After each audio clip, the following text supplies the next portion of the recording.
Coliala and Diego Bandido. Ang kwento. Mula sa mahiwagang Burnay. Mula sa mahiwagang Burnay.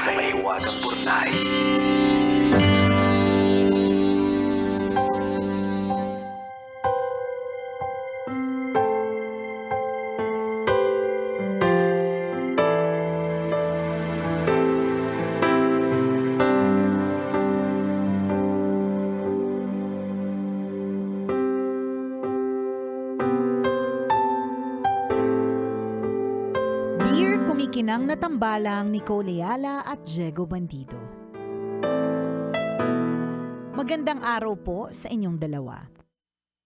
Itago niyo na lang po ako sa pangalang Rodel. Hindi ko na po sasabihin kung saang probinsya ako naninirahan. Baka po kasi may pakakilala sa akin. Napakabigat po ng problemang dinadala ko at wala po akong lakas ng loob ihinga sa sino mang nakakakilala sa akin. Ang laking tulong po ng programa ninyo dahil may pwedeng takbuhan ang mga taong durog na durog tulad ko. Ganito po kasi, isa po akong simpleng magsasaka. Dito na ako lumaki sa probinsya at dito ko na rin piniling bumuo ng pamilya. Dahil hindi sapat ang kinikita ko sa pagsasaka, napagdesisyonan ng asawa ko na magtrabaho sa Maynila. Mahirap ang magkahiwalay pero tiniis namin yon para sa kinabukasan ng lumalaki naming anak. Habang wala ang asawa ko, ako ang nag-aalaga sa anak namin. Ako ang naghahatid sa paaralan, nagluluto, naglalaba at nagsisikap na maging ama at ina dahil malayo ang nanay niya. Akala ko sapat na ang pagmamahal at pagtitiis para malampasan namin ang hirap ng buhay. Akala ko pareho naming pinanghahawakan ang pangakong kahit magkalayo kami, pamilya pa rin ang uuwian namin. Pero isang araw, ipinagtapat niya sa akin ang isang katotohanang nagpaguho sa lahat ng pinaniniwalaan ko. Buntis daw siya at hindi ako ang ama. Hindi ko alam kung paano ko huminga. Hindi ako nakapagsalita, hindi ko maisip ang mga salitang sasabihin ko. Ang alam ko lang, durog na durog ang pagkalalaki ko. Paulit-ulit kong tinatanong ang sarili ko kung saan ba ako nagkulang. Dahil ba mas pinili kong manatili dito sa bukid? Dahil ba hindi ko siya nabigyan ng buhay na gusto niya? Sa kabila ng lahat, isang bagay ang malinaw sa puso ko. Walang kasalanan ng bata sa sinapupunan niya. Hindi niya pinili kung paano siya mabubuo. Kaya sabi ko sa asawa ko, pananagutan ko ang dinadala niya. Iwan na niya ang trabaho niya sa Maynila at umuwi na siya sa amin ng anak niya. Umuwi siya sa anak naming araw-araw nagtatanong kung kailan uuwi ang nanay niya. Umuwi siya sa tahanang matagal naming pinangarap na mabuo. Umuwi siya sa lalaking kahit wasak na wasak ang puso, hindi pa rin tumitigil magmahal sa kanya. Hindi ko naman sinasabing makakalimutan ko agad ang sakit.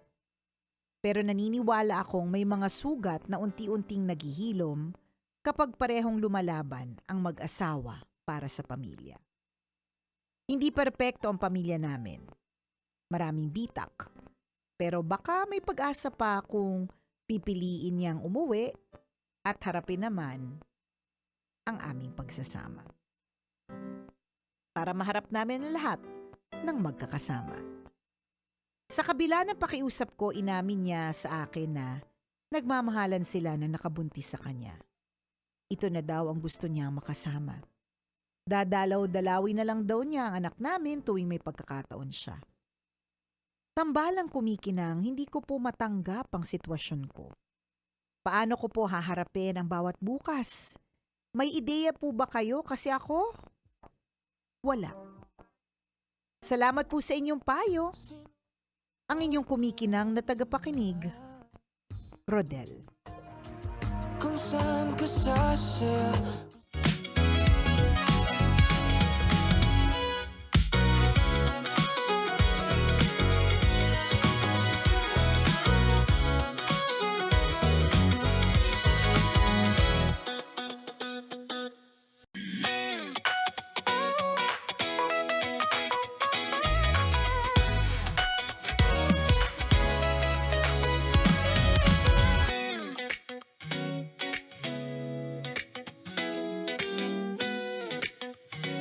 Maraming nananatiling single eh. Oo. Hindi, alam mo yung parang naalala ko lang talaga yung kaibigan ko na kahit anong pilit namin sa kanya na, makipag-date, Aha. maghanap ng jojowain, ganyan. Natatakot. Takot talaga siya, ibang level ng takot. Sabi niya sa akin, sa mga problema mo na nga lang, takot na ako eh. Sabi, sa mga hinarap ninyo mag-asawa, hindi ko nakakayanin eh. Sabi niya sa akin. Tapos pipilitin mo ako na magkaroon ng asawa. Hindi kasi talaga siya madali. It's not a bed of roses and it Yes. is a commitment. Ganyan. Alam mo, sasabihin ko sana, napakaswerte ng misis mo kasi isipin mo, Rodel, handang-handa mo Willing siyang ka. tanggapin. Oo. 'Di ba? Uwi ka dito, let's start all over, ganyan, and all. Pero hindi eh. Hindi siya yung pinili eh. I think tuldok na yun, Jigs. Mahirap kasi magbigay ng mga salita sa isang taong durog na durog. True. Kasi kahit anong sabihin namin dito na Durog ka pa din eh. Hindi Oo. mag-iba yung nararamdaman mo, yung sitwasyon mo, ganun ka pa rin eh. Correct. Niloko ka, iniwan ka, ganun pa rin din eh. Kahit anong sabihin namin. Oo. Ako masasabi ko lang talaga, hindi na para habulin. Yes. Kasi nakapag-desisyon na siya eh. Oo. Kumbaga ikaw, inilatag mo rin naman sa kanya eh. Mhm. Willing to take in, Correct. ganyan. Kaya lang mahirap kung meron na siyang minamahal na Oo. iba. Mas lalong madudurog ka lalo na uuwi-uwian ka lang dyan pag trip niya para makita yung mga anak. Kaya nga eh. Anong Diba? trip yun? Kapikon? Correct eh. Wala eh. Hindi namin alam kung tama si Jegs eh. Because durog na durog ka. Matindi yung pinagdadaanan mo. Parang tayo, pag may problema tayo, kapag kami nagbibigay sa atin ng advice, ganyan, kahit anong sabihin nila, hindi siya talaga pumapasok eh. Hindi talaga siya masyadong na-absorb. So, we really hope that in due time, mahimasmasan, makapag-isip ng mas malinaw, 'di ba? Pero for now, what's para sa akin sure is that may nagtuldok na si ate mo girl, yung misis mo, at one thing's for sure, may anak ka pa rin na umaasa sa iyo. Correct. So, katulad ng mga naging successful kahit na sila ay single parents, 'di ba? Kakayanin mo din ito. Oo. And laging pag sa mga ganitong pagkakataon, maybe maintindihan mo hindi, lapit mo lang sa Panginoon. True. Yun lang talaga yung mapanghahawakan mo na alam mong hindi ka iiwan. Correct ka. Again, kami po based on sa mga napagdaanan namin ni Nicole, magkakaiba.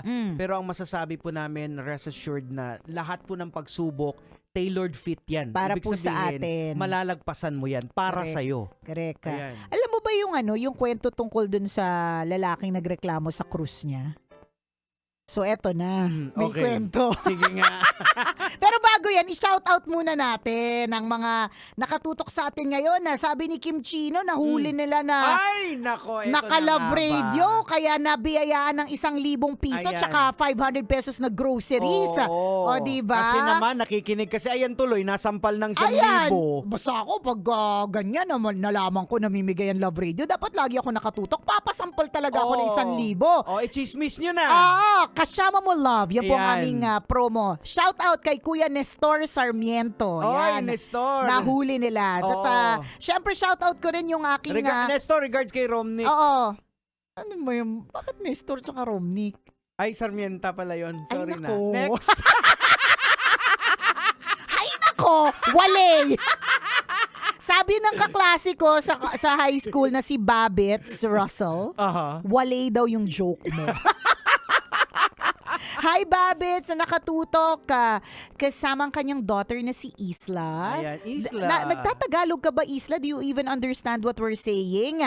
And hi kay Te. And of course, sa kanilang driver na si Sam. Ayan. Hi, Sam. Hi, shout out po sa inyo. Eto na, yung kwento tungkol dun sa lalaki na nagrereklamo tungkol sa cruise. So sabi niya, Lord, feeling ko yung cross na bigay mo sa akin masyado siyang malaki. Nakakahalata na ako. Hindi mo ba ako anak? Correct. Sabi niya. So sabi ni Lord, ganun ba? Ganun ba? Oh. Okay. O sige, punta ka dito sa room ng mga cross. Tas pili ka ng cross mo. Total naman maalam ka, di ba? Correct, di ba? Diba? Okay, sige, halika rito. Sige, halika rito. So, sabi ni Lord. Sabi So, ni Lord, pagdating nung lalaki doon sa room na may mga cross. iba-ibang cross. Sabi niya, ay, taray, oo nga. Oh. Iba-iba yung cross. So, may nakita siya pink, may yellow. So, ang ginawa niya, sinukat niya. Nilagay niya sa kanyang balikat, di ba? Sinukat niya yung pink, sabi niya, shadow makinang. Parang This wali. is not me. This is not me. It's not my color. Ganon. So may pinili siyang cruise. Sabi niya, ito, mukhang manipis. Kaya lang, manipis, pero ang haba. Hindi niya madrag. Correct. Hindi niya mahuba. No? Tapos sabi niya, ay, ito, maiksi. Sabi niya, parang tanga, ang iksi. Di ba? Hindi ito. So meron din siya nakitang cross na yellow, may kita siyang cross na polka dot. Meron din siya nakitang cross na purple. Meron nga BTS di ba? Merong SB19 yung design, ganon. So may iba't ibang mga cross, hindi nagfi-fit, parang sa balikat niya hindi sakto. Parang hindi sakto sa akin. So finally, after mga ilang oras na kakahanap ng cross, meron siyang nakita na cross. Tapos sabi niya, ito, mukhang fit to sa akin. Nung paglagay niya sa balikat niya, perfect fit. So sabi niya, ganito! Sabi niya, Lord, ganito!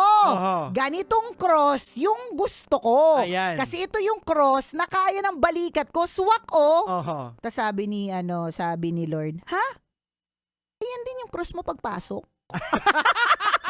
Yan yun Yan yun. O, diba? Favorite story ko yan. Nilapag-lapag mo pa. Naghanap ka ng iba. Yung nakita mo, ito perfect sakto. Correct. Yun din pala yung cross. Yun din yung cross niya. Kasi nga, lahat ng cross po natin, even our blessings are tailored fit for us. Diba? So, kaya nga yung mga binibigyan ng sobrang grasya, anong ginagawa nila?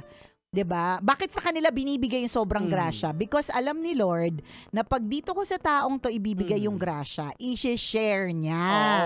Kaya alam niyo na kung bakit hindi nabibigyan ng grasya. Ayan. Baka alam din kasi ni Lord na hindi ka nag-share ng grasya. Kaya hindi rin sa'yo ibinibigay o hinahabilin, 'di ba? Ganon. Doon naman sa mga nakakatanggap ng sinasabi niyong grasya tapos ang sasama ng mga ugali. Ayan. Baka hindi na kay Lord galing yun. Ayun ang medyo delikado ko. So kung hindi galing kay Lord, kanino galing? Ay, doon sa may sungay. Alam na this. May buntot. Ayan. At may malaking tinidor. At may dagat-dagatang apoy na background. Diba? Nilalayo ka pala kay Lord. Dinadivert ka. Siguro, hindi namin talaga masabi. Alam mo, aliw-aliw na lang kami sa sasabihin namin sa'yo. But sa ngayon, naiintindihan na din namin kung ano man ang sabihin namin, may kwento man tungkol sa iba't ibang uri ng cruise na tailored fit man ng lahat ng mga challenges sa atin sa buhay natin, hindi pa rin siya pumasok sa kokote mo kasi you're but human. Tao lang din tayo, hindi naman tayo Diyos Tao tayo, talagang nasasaktan tayo, talagang di natin mag-gets yung mga ba't nangyayari sa atin. But in time, in God's perfect time, magigets mo rin, maiintindihan mo rin, magkakaroon din ng linawan lahat. Kaya kapit lang. Yun lang naman ang pakiusap namin. Kapit ka lang. Minsan kasi yung mga matinding dagok sa buhay natin, yan din kung minsan talaga yung yung nagka-crack sa atin, babasag sa atin, but at the same time, yan din yung magbubukas ng mga skill set natin na hindi natin alam. Ine-expect. Diba? Na hindi ay kaya ko pala to. True. Ayan. So, siguro again, wala kaming words na magpapagaan sa yung nararamdaman. Diba wala tayong words, ang dami nating sinabi. Oo, na magpapagaan. Na magpapagaan, tama. Oo. Pero Rodel, ito lang sana ang ma-absorb mo na anumang pagsubok na binibigay kahit sino, kumbaga nakalaan talaga para sa'yo at malalagpasan mo yan. Naalala ko nga ang isa sa mga kwento ni Madam Mayat de la Rosa, sabi niya, bantayan niyo yung mga krus ninyo, yung mga problema, wag niyo ilalapag. Mhm. Baka mamaya makuha yan ng iba. Oo. Tapos ang mapulot mo mas mabigat, di ba? Kasi basta naka-tailor fit po Oo. para po sa atin ang iba't iba nating Ayan. mga pagsubok. Customize yan, Oo, kumbaga. 'di ba? Lagi naman paulit-ulit na sinasabi, hindi ka bibigyan ng pagsubok na hindi mo kakayanin. Pero at the moment na pinagdadaanan mo yung storm, parang feeling mo talaga hindi mo kakayanin eh. Totoo. Pero 'di ba, if you just power through it, alam mo 'yon, yung bang tiisin mo lang. Meron niyang kaakibat na may kaakibat na reward in the end. Tapos marirealize mo, hala, kinaya ko.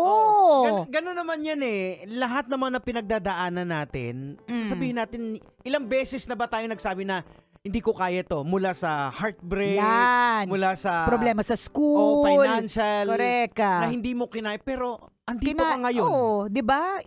Yung problema mo last year, iniyakan mo ng todo na parang feeling mo hindi katapusan na ng mundo. Tama. Eh nandito ka pa ngayon, kumakain ka ng siomay, oh. Correct. Ayan. Kasama mo, tambalang kumikinang. Kailangan pa bang i-memorize yan? Basic!